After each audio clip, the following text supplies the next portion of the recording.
Following video is going to show you how to select your layers. So right now you can see I'm on the layer, and right here, see I can pick a different layer. But if I select the layer itself and double click on it, these layer options come up.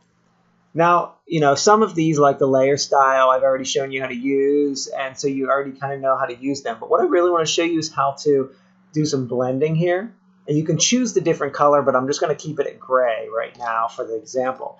And you can see if I would like to get rid of the white in this image, all the white, I can actually click and move this.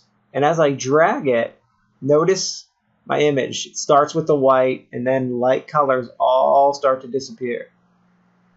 This is a great feature if you want to actually, like, let's say I'm trying to take a picture and it's way too, like, the border's all dark. I can easily get rid of the border by just getting rid of the dark colors first.